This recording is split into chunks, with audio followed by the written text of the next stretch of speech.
The moment Arlo Elwood's small hand closed around Marius Devro's silk tie, every conversation in Il Veluto Nero died as if someone had cut the power to the room itself. The boy's fingers trembled but didn't release their grip, his 7-year-old frame dwarfed by the towering presence of the man whose expensive fabric he now held hostage. His knuckles had gone white from the pressure, yet his eyes burned with something far more dangerous than fear.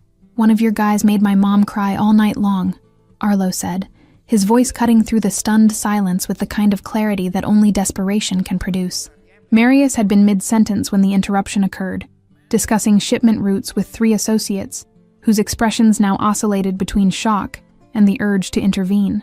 But the man at the center remained perfectly still, his dark eyes dropping to meet the child's gaze with an intensity that would have shattered most adults. The restaurant's ambient music continued its soft strings, oblivious to the shift in atmosphere, while candlelight danced across crystal glasses that no one dared lift. Marius studied the boy with the patience of someone accustomed to extracting truth from silence, noting the worn jacket that had been mended at the elbows and the dirt beneath small fingernails. The child's stance spoke of rehearsed confrontation, yet his eyes betrayed the terror of actually executing it. Every breath the boy took seemed to cost him something precious. "Release the tie," Marius said quietly, each word measured and deliberate, carrying no threat but absolute authority that made the air itself feel heavier. Arlo's grip loosened fractionally, but his feet remained planted, as if surrendering the fabric meant losing his only leverage in a world where he possessed none. His chest rose and fell in visible rhythm, betraying the panic his face refused to show.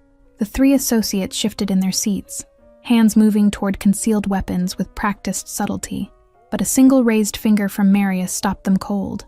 His focus never wavered from the boy who had dared touch what others wouldn't approach without invitation. "Your mother's name," Marius stated, the words emerging without inflection, neither kind nor cruel, simply delivered as if discussing tonight's wine selection, rather than an accusation threatening carefully maintained order. Arlo swallowed hard before answering, his voice dropping to barely above a whisper, yet somehow carrying to every corner of the hushed room. "Marin Elwood. She works here sometimes, in the kitchen." Something flickered in Marius's expression, gone so quickly it might have been imagined, but the boy caught it and found courage in that microscopic crack. His shoulders straightened slightly, gaining an inch of height that changed nothing physically, yet altered everything about the dynamic between them. "I saw the black car outside our building last night," Arlo continued, his words gaining momentum now that he'd started speaking. "The same one that parks here every Tuesday and Friday." The observation landed with unexpected weight, drawing a barely perceptible narrowing of Marius's eyes that suggested the child had noticed more than he should have. One of the associates leaned forward as if to speak, but a subtle headshake silenced him before sound could form. Marius reached for the glass of water beside his plate, his movements slow and deliberate, designed to communicate he wasn't reaching for anything threatening. He slid it across the polished table toward Arlo, the gesture carrying more meaning than words could convey. The boy stared at the offered glass, but made no move to accept it, his small frame rigid with the understanding that taking anything might signal trust he couldn't afford. The water sat untouched between them, a symbol of the chasm neither had yet decided to cross or acknowledge. A waiter materialized from the kitchen's direction, carrying plates destined for another table, but froze mid-step when he registered the scene unfolding at Marius's table. His training warred with instinct, professionalism demanding he continue, while self-preservation insisted on retreat, until Marius's subtle head movement released him to complete his task. Arlo's legs had begun to ache from standing so long, adrenaline no longer sufficient to mask the physical toll of his journey across town on foot. He'd walked 17 blocks through neighborhoods that grew progressively more dangerous as darkness fell, driven by singular purpose that overrode every survival lesson his mother had drilled into him about strangers and empty streets. The restaurant's other patrons had resumed their conversations in hushed tones, stealing glances toward the confrontation, while pretending absorption in their own meals. Their curiosity manifested as performance, each diner playing the role of someone too sophisticated to openly stare, while their attention remained magnetically drawn to the boy who disrupted their evening's carefully constructed atmosphere. Marius reached into his jacket pocket with deliberate slowness, extracting a handkerchief that he placed on the table between them without explanation. Arlo looked at the offered cloth in confusion, until he realized his own face was streaked with tears. He hadn't noticed falling, his body expressing distress his mind refused to acknowledge. Marius leaned back in his chair with calculated ease, the leather creaking softly beneath his weight as he continued to assess the boy who refused to retreat. His fingers drummed once against the table's edge, a rhythm that his associates recognized as the precursor to decisions that altered lives. The chandelier above cast shadows across his face that made reading his thoughts impossible. "You believe one of my men hurt your mother," he said, the statement hanging in perfumed air thick with tension and expensive cologne. Arlo nodded, his jaw set with determination that seemed borrowed from someone much older, someone who had learned that silence could be as damaging as action. His eyes never left Marius's face, searching for something he couldn't name, but would recognize if he found it. "I don't believe things," Marius continued, his voice dropping to a register that made everyone lean slightly forward to catch each word. "I verify them." The distinction seemed lost on the boy at first, but understanding dawned slowly across his young features like sunrise breaking through storm clouds. He processed the implication that truth mattered here, that accusations without foundation would be treated differently than those with substance. Marius gestured to the associate on his left, a man with silver threading his temples and scars that spoke of decades in service. The associate rose without hesitation, extracting a phone from his jacket, with movements that suggested he'd performed this ritual countless times before. "Describe the car," Marius commanded Arlo, his attention now fully focused on extracting details that would either validate or dismantle the boy's story. Arlo's response came quick and precise, demonstrating an eye for detail that surprised even the hardened men at the table. Black sedan, scratched rear bumper on the driver's side, license plate starting with 73H. The specificity silenced any doubt about whether he'd actually witnessed what he claimed.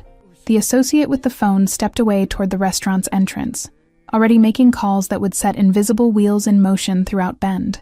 Marius watched him go before returning his full attention to Arlo, whose stance had shifted from confrontational to something approaching cautious hope.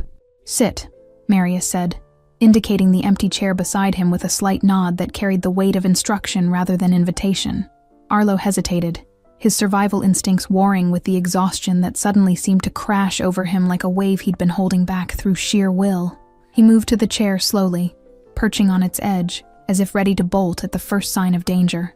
A server appeared from the kitchen, her professional mask barely concealing her curiosity about the unprecedented scene unfolding at the most powerful table in the restaurant. She set down a plate of bread and olive oil without being asked, then vanished as quickly as she'd materialized. "When did you last eat?" The question came unexpectedly from Marius, cutting through the tension with a practicality that seemed at odds with everything the moment represented.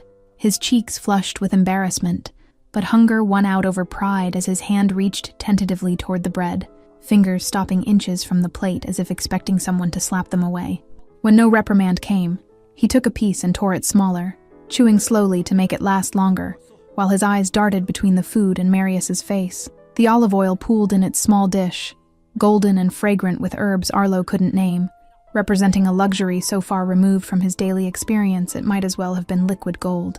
He dipped the bread edge carefully, watching excess oil drip back before bringing it to his mouth, the flavor exploding across his tongue with intensity that momentarily displaced his fear. Marius observed this careful rationing with an expression that revealed nothing, though something shifted in his posture that suggested the boy's poverty had registered on some internal ledger he maintained. He gestured to the server who'd brought the bread, murmuring instructions too low for Arlo to hear, sending her back toward the kitchen with purpose written in her quickened stride. Within minutes she returned carrying a plate of pasta and cream sauce, setting it before Arlo with a gentleness that suggested she had children of her own at home. The boy looked at Marius for permission he shouldn't have needed to seek, and received a single nod that transformed the meal from test to genuine offering. Arlo's stomach answered before his mouth could, growling audibly in the relative quiet that had settled over their corner of the room. His cheeks flushed with embarrassment, but hunger won out over pride as his hand reached tentatively toward the bread. Marius observed the boy's careful movements, noting how he tore the bread into smaller pieces, as if making it last longer, as if meals weren't guaranteed. The two remaining associates exchanged glances that communicated entire conversations without words, recognizing something in their boss's demeanor that they'd rarely witnessed. 23 minutes passed in near silence before the associate returned, his expression carved from stone, but his eyes conveying urgency that made Marius rise from his seat. The whispered exchange between them lasted only seconds, but Arlo watched every micro-expression, every subtle shift in body language that adults thought children couldn't interpret. He understood enough to know his mother's name had been confirmed, that the car had been traced.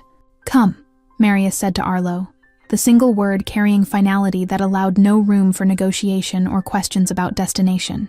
The boy slid from his chair, legs unsteady from the adrenaline that had sustained him finally beginning to ebb and leave him hollowed out. Marius moved toward the exit with purposeful strides that didn't rush yet, covered ground with efficiency, expecting Arlo to follow without checking if he did. The night air hit them like a physical force as they stepped outside, the temperature having dropped significantly since Arlo had entered the warmth of Il Veluto Nero. The black car that appeared at the curb wasn't the one from outside their building, but it carried the same aura of authority and unspoken threat. Arlo climbed into the back seat, sinking into leather that smelled of cedar and something darker he couldn't identify but made his skin prickle. Marius settled beside him, maintaining distance that somehow felt more present than if he'd sat close, his silence filling the space between them with unasked questions. The associate who'd made the calls took the driver's seat, starting the engine with a purr that spoke of maintenance and money most residents of Arlo's neighborhood would never encounter. They pulled away from the river's edge, heading toward the industrial section, where Ben's polished surface gave way to raw functionality. Streetlights grew sparse as they drove, replaced by the occasional fluorescent glow from warehouse loading docks and 24-hour machine shops. Arlo pressed his face to the window, watching his reflection ghost across darkened buildings that loomed like sleeping giants in the November cold. "Whatever you see in the next few minutes," Marius said without looking at the boy, his words measured and deliberate as always, "understand that it happened because systems failed." The statement hung cryptic and heavy between them, offering neither comfort nor warning, but something in between that Arlo's 7-year-old mind struggled to categorize. He nodded anyway, sensing that acknowledgement mattered more than comprehension in this moment. They turned down a gravel road that led to a structure set back from the main thoroughfare, its metal siding reflecting moonlight in patches where rust hadn't claimed dominance. The car's headlights swept across a loading bay door that stood partially raised, revealing darkness beyond that seemed to breathe with malevolent purpose. Marius exited first, his movements fluid despite the tension that had settled across his shoulders, like an invisible mantle of responsibility and impending violence. He waited for Arlo to emerge before walking toward the bay door, his presence somehow making the shadows retreat without additional light. 2 figures materialized from inside the warehouse, both wearing expressions that shifted from casual alertness to shock when they recognized who approached. Their hands moved away from weapons they'd been casually holding, bodies straightening into postures that communicated respect mixed with fear and confusion about why their boss had arrived unannounced. "Where is she?" Marius's voice cut through the space between them like a blade drawn slowly from its sheath, quiet, but carrying edge enough to draw blood. One of the men gestured deeper into the warehouse, his throat working visibly as he swallowed whatever excuse or explanation he'd been formulating. Marius moved past them without waiting for verbal response, trusting Arlo to follow as they penetrated further into the building's industrial heart. The smell hit first, a combination of motor oil, rust, and human fear that Arlo recognized from the night before when his mother had returned home trembling. His steps slowed, dread pooling in his stomach as shapes resolved in the dim emergency lighting that provided the only illumination. Marin Elwood sat bound to a metal chair in the center of the space, her head hanging forward so dark hair obscured her face, wrists secured with zip ties that had cut into her skin. She didn't look up at the sound of approaching footsteps, remaining motionless in a way that made Arlo's heart stop, before her chest's subtle rise confirmed she still breathed. The concrete floor beneath her chair was stained with water from a bucket tipped on its side, evidence of interrogation techniques that relied on psychological pressure rather than physical brutality. Her work uniform was soaked through, clinging to her frame in a way that made her appear even more fragile than her actual build suggested, though Arlo knew the strength hidden beneath his mother's deceptively delicate exterior. Marius's jaw tightened as he took in the scene, his anger manifesting not in expression, but in the absolute stillness that overtook him, the kind of calm that preceded volcanic eruptions. The 2 guards shifted nervously, finally understanding that their boss's unexpected arrival signaled consequences they'd been too short-sighted to anticipate when following Garrett's orders. Blood had dried beneath Marin's nose, a thin trail that suggested someone had struck her face hours ago, the evidence of violence making Arlo's vision blur red at the edges. His small hands clenched into fists that could do nothing against grown men. fury and helplessness warring inside his chest until he couldn't distinguish between the two emotions anymore. The emergency lighting cast shadows that moved with disturbing independence, creating the illusion of additional figures lurking in the warehouse's darker corners, where industrial equipment loomed like sleeping monsters. Somewhere in the building's depths, machinery hummed with low-frequency vibration that Arlo felt through his shoes, the sound underlining this moment with mechanical indifference to human suffering. "Cut her loose," Marius commanded, his voice carrying across the warehouse with the kind of authority that transformed suggestion into inevitability without requiring volume. The two men who'd been standing guard exchanged uncertain glances before one produced a folding knife from his pocket, moving toward Marin with visible reluctance. His hands shook slightly as he severed the plastic restraints, the sound of each tie snapping punctuating the heavy silence that had settled over the space. Arlo broke free from where he'd been frozen, rushing forward before anyone could stop him, his small body colliding with his mother's knees. Marin's head lifted at the impact, confusion giving way to recognition that flooded her features with relief and terror in equal measure. "Baby, what are you doing here? What are—" Her voice emerged hoarse and fractured, as if speaking required navigating around broken glass lodged in her throat. Marius watched the reunion with an expression that revealed nothing, though his jaw tightened almost imperceptibly when Marin's eyes met his over Arlo's head. The look she gave him contained questions layered so deep they'd take hours to excavate, but beneath them all was the fundamental one that mattered most. "Your son has impressive observation skills," Marius said, addressing Marin directly for the first time, while Arlo clung to her with the desperate strength of someone who'd believed he might never hold her again.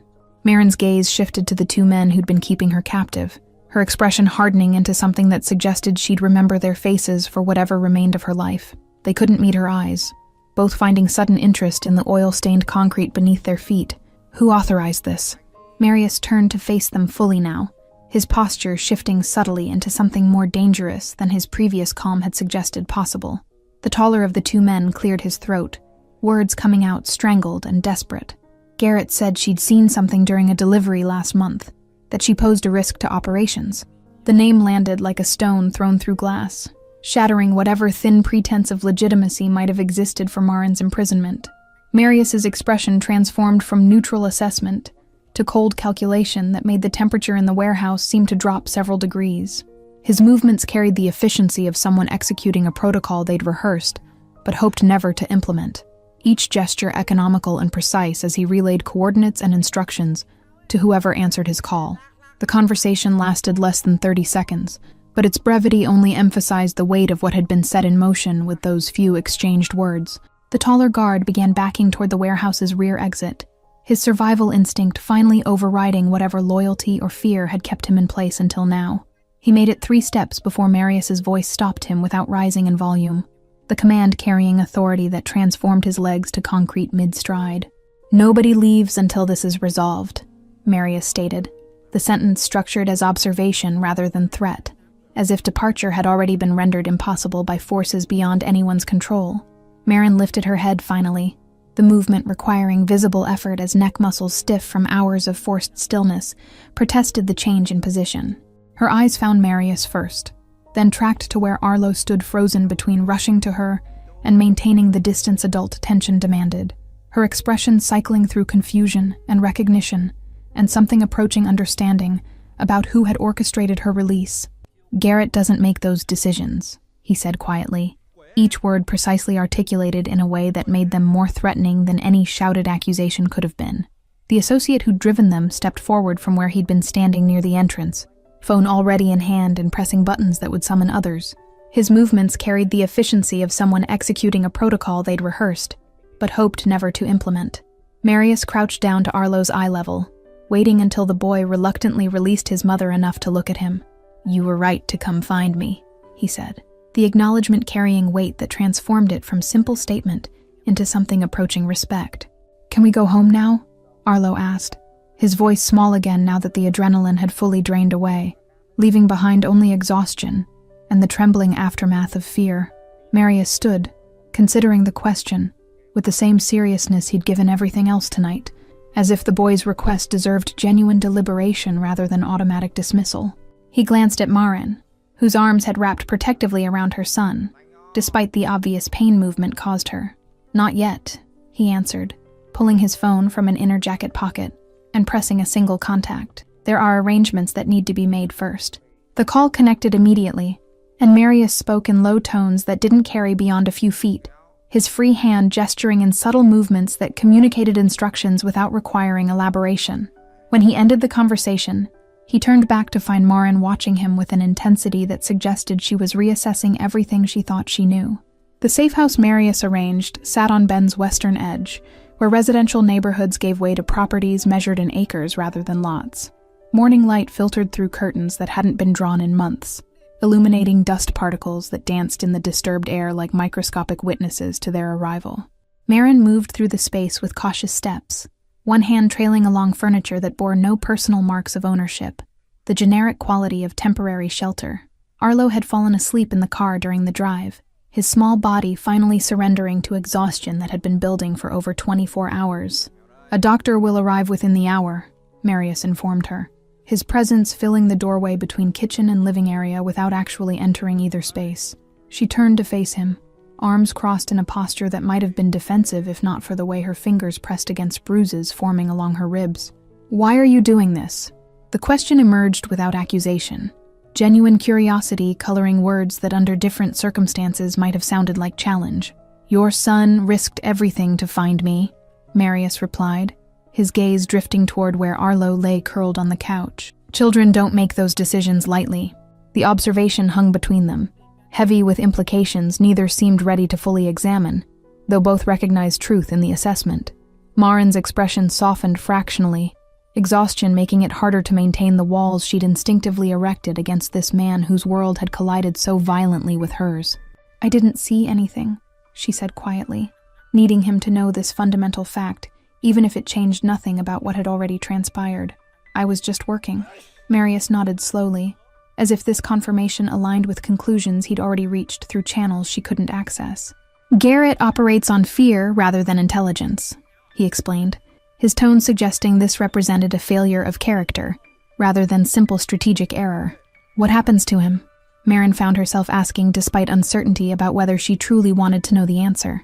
"That depends on many factors," Marius said, his vagueness deliberate, and somehow more unsettling than explicit description would have been. "But you won't see him again." The promise carried absolute certainty that made Maren's stomach tighten with understanding about the kind of finality his words implied. She looked away first, unable to hold his gaze while processing the reality that her safety had been purchased with someone else's destruction.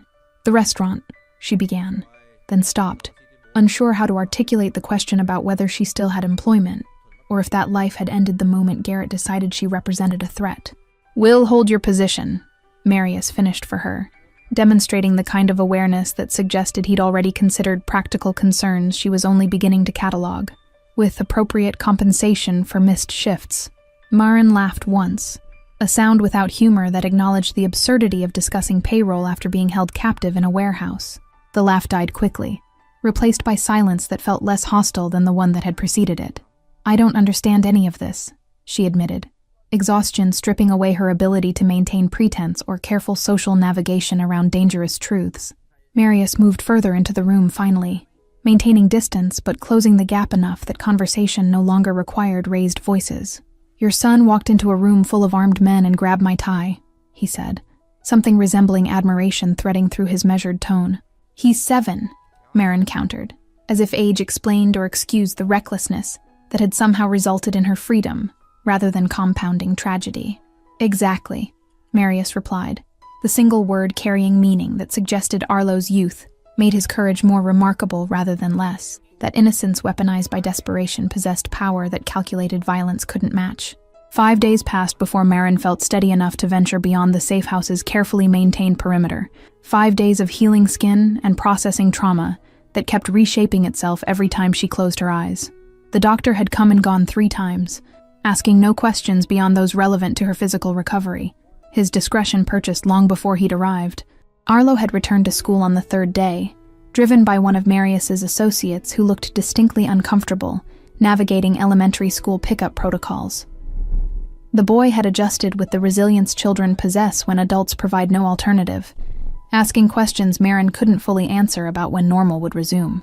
The decision to return to Il Veluto Nero came suddenly, crystallizing over breakfast, when Maren realized she couldn't hide indefinitely from the place where her life had fractured. She dressed carefully, choosing clothes that covered the fading bruises while maintaining the professional appearance the restaurant's atmosphere demanded. Walking through the front entrance felt surreal, as if she'd stepped into a parallel version of reality, where everything looked identical, but operated under different physical laws. Staff members she'd worked beside for months offered tentative smiles that contained pity and curiosity in equal measure, making her skin itch with the awareness of being discussed.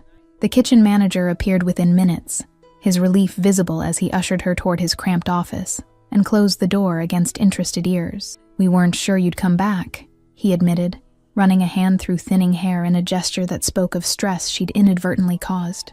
"I need to work," Maren said simply, the truth of it undeniable, even as she recognized the complicated layers beneath the statement about identity and normalcy, and refusing to let fear dictate her existence.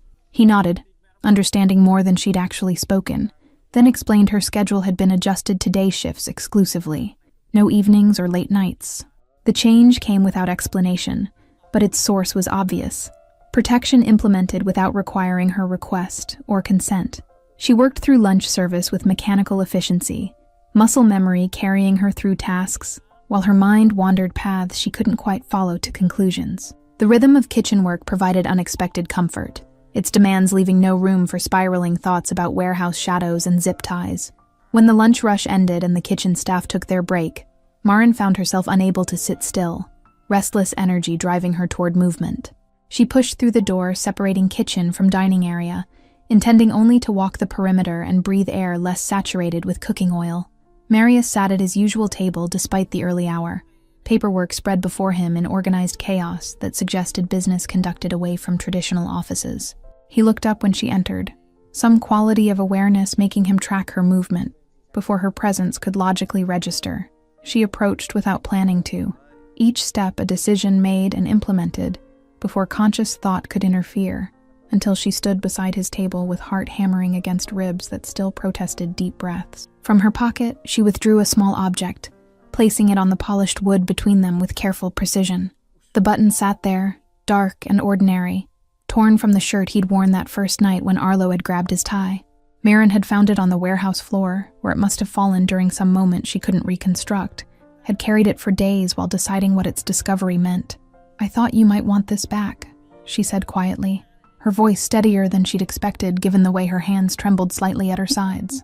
Marius studied the button for a long moment before his gaze lifted to her face, searching for something she wasn't certain she wanted him to find.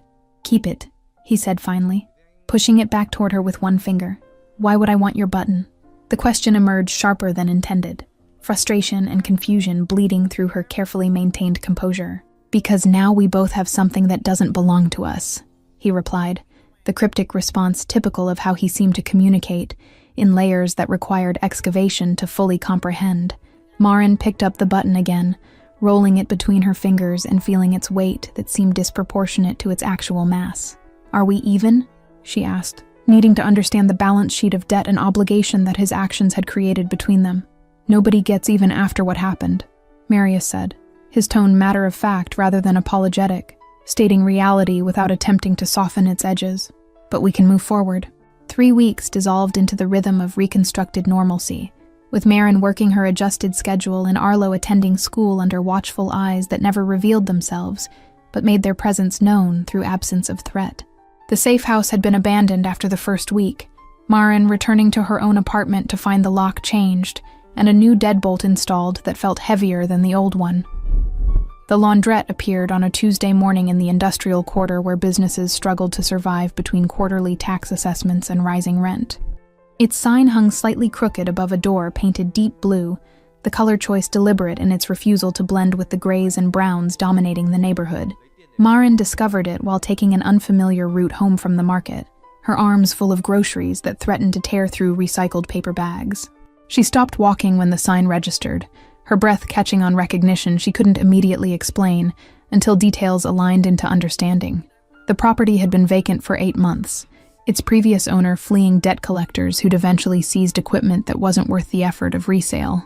Now machines hummed behind clean windows, their industrial efficiency speaking of recent installation and careful selection by someone who understood commercial laundry operations.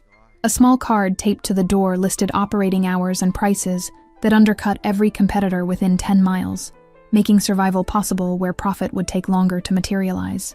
No owner's name appeared anywhere on the signage, just a phone number that connected to an answering service when Marin called from the sidewalk. She entered slowly, the bell above the door announcing her presence to the empty space where washers churned through their cycles with rhythmic precision. The smell of industrial detergent mixed with something cleaner underneath, perhaps hope or possibility, or the scent of second chances that couldn't be bottled. A woman emerged from the back office, middle-aged with capable hands and eyes that assessed Marin with professional interest rather than personal curiosity. "We're hiring if you're looking," she said without preamble, as if reading intention from body language alone. "I have a job," Marin replied automatically, then found herself adding, "but I might know someone who needs work." The woman nodded, producing a business card from her apron pocket with contact information and an invitation to call any time. Marin accepted it, fingers brushing paper that felt heavier than its physical weight could account for. Understanding settling over her like snow, accumulating in silence. That evening she stood in her kitchen staring at the card while Arlo worked on homework at their small table, his concentration absolute as he navigated multiplication tables that seemed more comprehensible than the adult world he'd glimpsed. The button from Marius's shirt sat in a dish beside the sink, where she'd placed it without conscious decision, its presence a reminder of debts that couldn't be calculated. "Mom?" Arlo's voice pulled her back to the present. His pencil paused mid-equation as he watched her with concern that children shouldn't need to carry.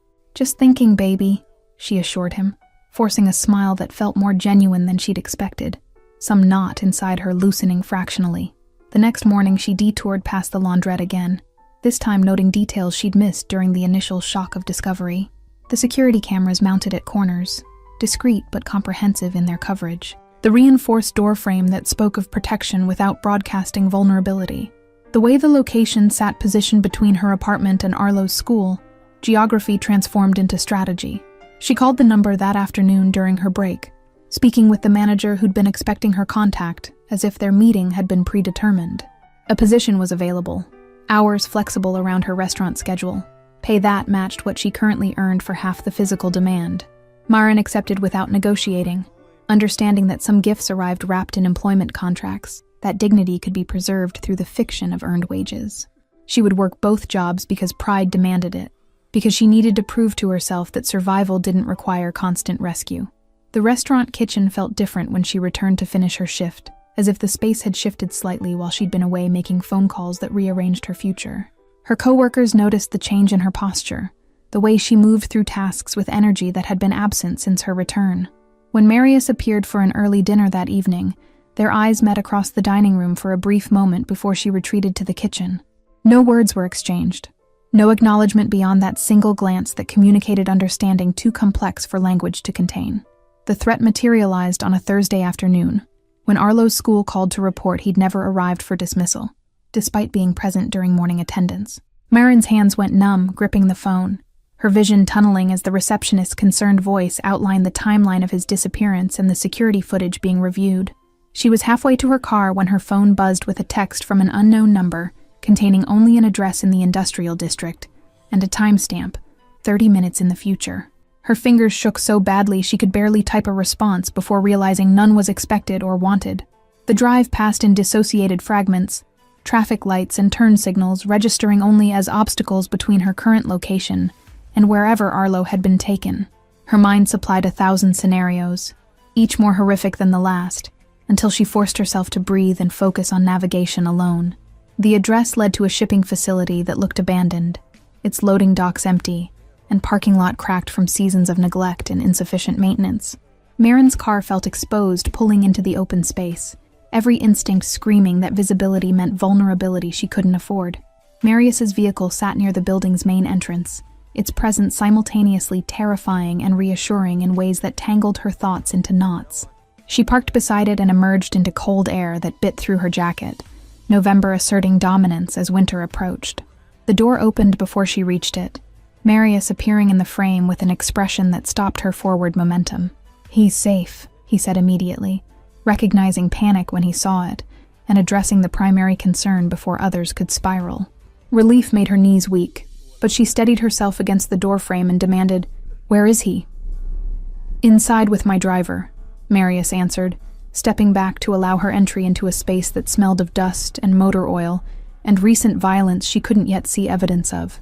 Arlo sat on a metal folding chair, clutching a juice box that someone had provided while adults handled situations he shouldn't have witnessed. He looked up when Marin entered, his expression caught between relief and residual fear that hadn't fully processed what had almost happened. She crossed the distance and pulled him against her, feeling his small body trembling despite his attempts to appear brave. Over his head, she met Marius's eyes, questions forming that she wasn't certain she wanted answered in her son's presence.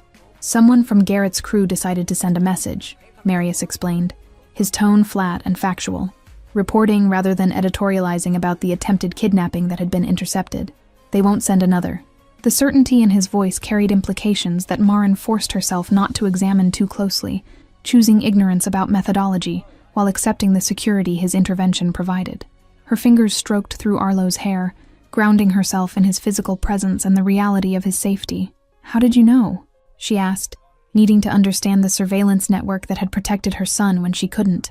"I didn't stop watching after the safe house," Marius admitted, the confession delivered without apology or expectation of gratitude, simply stated as fact about precautions he'd implemented without requesting permission.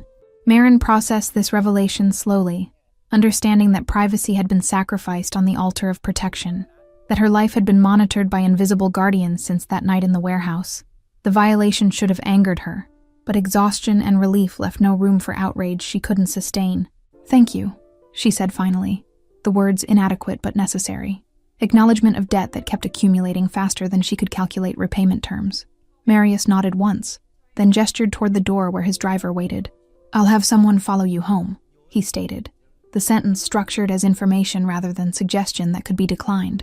She didn't argue, gathering Arlo and moving toward the exit while Marius remained in the warehouse's interior, where she suspected other business still required his attention. The drive home passed in silence, her son processing trauma in whatever way 7-year-olds manage such things, while a black sedan maintained discreet distance 3 car lengths behind. Winter settled over Bend with the inevitability of seasons unconcerned with human drama, painting the Cascade Peaks in white that reflected sunlight until looking directly at them required squinting. The laundrette thrived against economic projections, its customer base growing through word-of-mouth recommendations from people who appreciated quality service at fair prices. Marin found rhythm in dividing her time between the restaurant's controlled chaos and the laundrette's methodical routines, each job providing something the other lacked.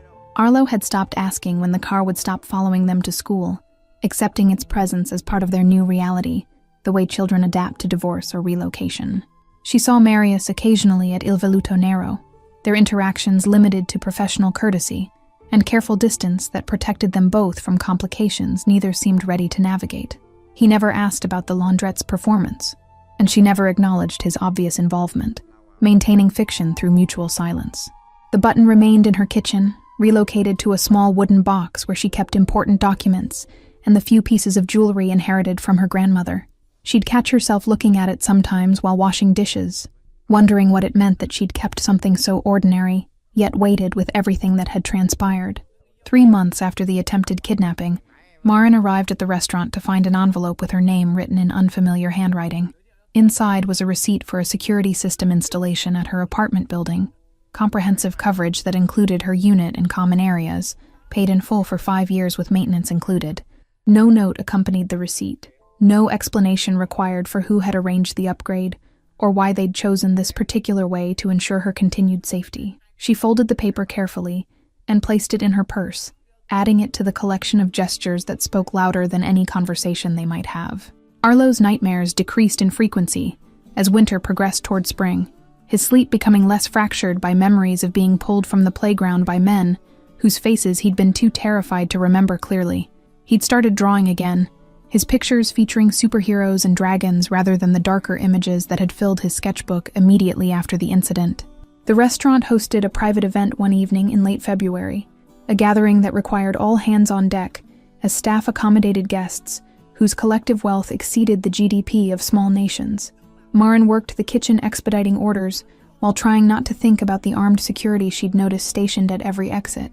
During a brief lull, she stepped outside for air, the cold shocking after hours in the kitchen's oppressive heat, and found Marius smoking a cigarette in the alley where staff took unauthorized breaks. He looked up at her approach but didn't move, simply exhaled smoke that dissipated into the night sky. "I didn't know you smoked," Marin said, immediately regretting the observation, as too personal for whatever boundaries they'd established without discussion. "I don't," he replied, then took another drag that contradicted the statement before crushing the cigarette under his shoe. Old habit that resurfaces under pressure. They stood in silence for a moment, the sounds of the city at night creating backdrop ambiance that required no competition from conversation. Marin pulled her jacket tighter, less against cold than against the vulnerability of standing alone with him in darkness. "Your son is doing well," Marius said finally, the comment revealing that his monitoring hadn't ceased despite the passage of time and absence of additional threats. "He asks about you sometimes," Marin admitted, unsure why she chose to share this detail, except that honesty felt necessary in this moment of unguarded interaction. Marius's expression shifted almost imperceptibly, surprise perhaps, or something else she couldn't interpret in the inadequate lighting. "What do you tell him?" he asked, genuine curiosity coloring the question. "That you're someone who helped us when we needed it most," she answered simply, the truth stripped of complexity that would take years for Arlo to fully comprehend. "That sometimes people are more than they appear." He nodded slowly, accepting her characterization without comment or correction, allowing her version of events to stand unchallenged. The moment stretched between them, heavy with things unsaid that might never find expression in language either could speak comfortably. "I should get back," Marin said eventually, the kitchen calling her return before her absence became noticeable enough to generate questions. "Marin," Marius called, as she turned toward the door, her name sounding different in his voice than she'd heard it spoken before. She paused, looking back to find him watching her with intensity that made her pulse quicken. "The button you returned was from my favorite shirt." The confession hung in the cold air between them, vulnerable in its admission of attachment to material objects, suggesting that perhaps he too collected small reminders of the night that had altered multiple trajectories. She smiled slightly, understanding passing between them that required no verbal acknowledgement. Inside the restaurant's warmth, she resumed her position with renewed focus, but part of her awareness remained in that alley where smoke had curled into darkness and truths had been exchanged in fragments. When her shift ended hours later, she walked to her car and noticed for the first time the small object hanging from Marius's rearview mirror in the vehicle parked 3 spaces away. A button on a thin thread, swaying slightly in the heating system's artificial breeze, visible through his windshield like a message written in a language only they could read. Thank you all for following this story until the very end. If you enjoyed Arlo and Marin's journey, write in the comments what part touched you the most and where you're watching from. Don't forget to like, subscribe, and share this video, because your support means everything and helps me bring you more stories like this one. И этому человеку нужны, по сути, и дав ему, вот тут интересно, и дав ему в моменте огромное количество денег, останется ли он таким же? Либо это все поменяет его. Или у бедного, к примеру, или у богатого, забери все деньги, сможет ли он найти себе друзей, там, хорошую жену, стать там, не знаю, хорошим отцом? Ну, вот такие вот интересные вопросы на самом деле.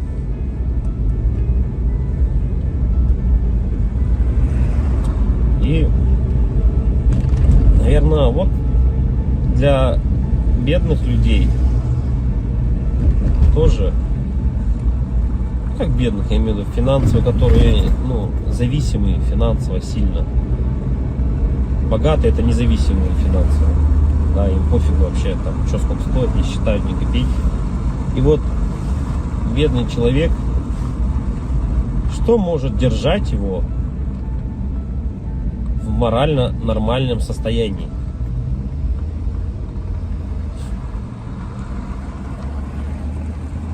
Это, наверное, возможно, поддержка семьи, поддержка друзей. Ну, как я и говорил, к примеру, как у меня есть сосед, вот у него есть поддержка родителей, да, поддержка друзей. Но он не вылазит из ситуации, в той, в которую залез. И получается, Что у нас получается? Что это тоже не важно?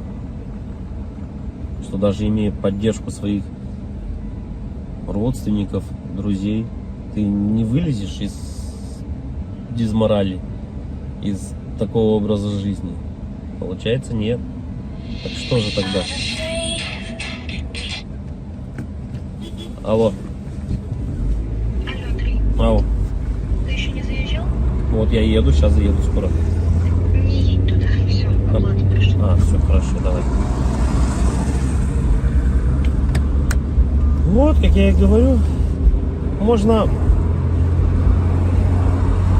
Так что же для человека самое главное получается? Чтобы держаться на плаву.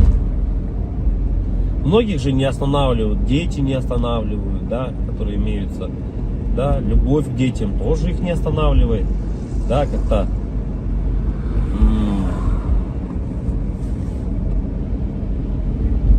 Поддержка... Наверное, вот если так разобраться, наверное, самое внутреннее, наверное, если вот так вот разобраться, прям вот углубиться, возможно, поддержка жены, типа, или девушки, если прям вот глубоко внутрь копнуть, тоже на самом деле не всегда.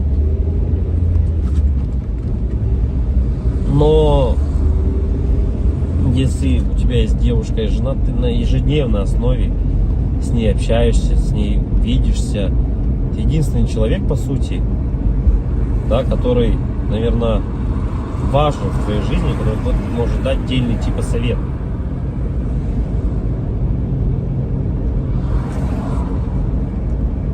И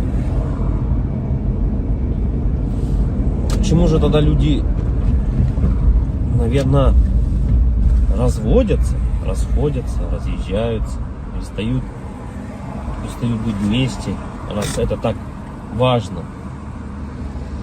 Наверное, из-за того, что вот нету вот этого как раз таки, наверное, какого-то отдельного совета, какой-то внутреннего чувства нужности этому человеку. Да, люди расходятся, потому что ты не получаешь каких-то тех чувств, которых ты нигде не больше не получишь. Не можешь получить. Ни за деньги, ни еще как-либо. И когда у тебя, наверное, нету этого чувства внутреннего, люди, наверное, потом расходятся. И потом люди, многие, наверное, попадают вот в эти депрессии. Помимо финансовых проблем, нереализованности, да, и еще семейные неудачи какие-то добавляются. Наверное, это было всегда у людей. Просто раньше, наверное, этому не придавали такой огласки, возможно. Да и раньше было чуть, наверное, возможно, проще. Я говорю, человеку надо было всего лишь выполнять свои функции какие-то. Да? Как бы человек мог сходить там, отработать, к примеру, на заводе, прийти, и он был спокоен уже. Что все, типа, он сделал все, что от него требуется. В наше же время ты этого не можешь сделать. И получается, помимо того, что вот оно от этого-то и все исходит на самом деле. Семьи от этого-то и рушатся. Да, от того, что когда ты понимаешь о том, что твоя нереализация в жизни, понятно, что это твоя вина, да, какая-то в чем-то, что ты не смог себя найти. И помимо этого, если у тебя еще нет какой-то внутренней поддержки в твоей семье, то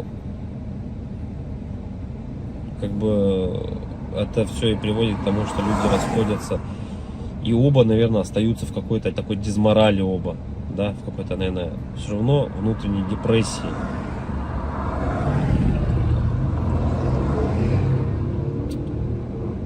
Короче, и как же избежать этого всего, наверное? главный вопрос. Тут, наверное, несколько вариантов. В наше время, наверное, это наверное, не опускать руки никогда, в первую очередь. Если взять со стороны мужчины, да, то в наше время, наверное, главное не то, типа, сколько он зарабатывает, а главное, чтобы, наверное, не опускать руки. Потому что работа примерно плюс-минус вся одинаковая. Плюс-минус везде она одинаково оплачивается. Да, но хотеть и стараться чего-то большего и не опускать руки, наверное, это одно из самых главных вещей. Да, стараться и хотеть чего-то большего. И тут вступает, наверное, вот это вот как раз таки еще и семейная поддержка, да, любовь, нежность, да, какая-то, поддержка словесная. И это, наверное, все сохраняет в тебе мотивацию к стремлению, к жизни, к желанию добиться чего-то большего. Можно не хотеть ничего на самом деле, да, устроиться в какую-то организацию, зарабатывать 100 тысяч рублей, но тебе этих денег явно не будет хватать. И в оконцове ты опять-таки поймаешь, наверное, эту дезмораль. Потому что все оно по кругу крутится. И потом люди на СВО уходят, умирают за 5-7 миллионов рублей. И я не думаю, что это кого-то осчастливит. Ну, во всяком случае, данного человека точно это не осчастливит.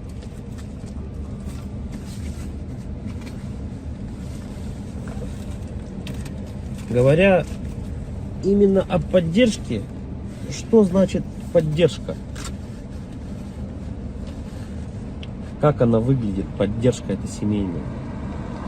Наверное, у каждого это, наверное, по-разному немного. В любом случае, каждому человеку нужны какие-то разные вещи от другого человека. Да? Всегда же отношения — это взаимный обмен чем-то. Да? И когда люди от друг друга этот взаимный обмен получают, будь то, это могут быть разные вещи.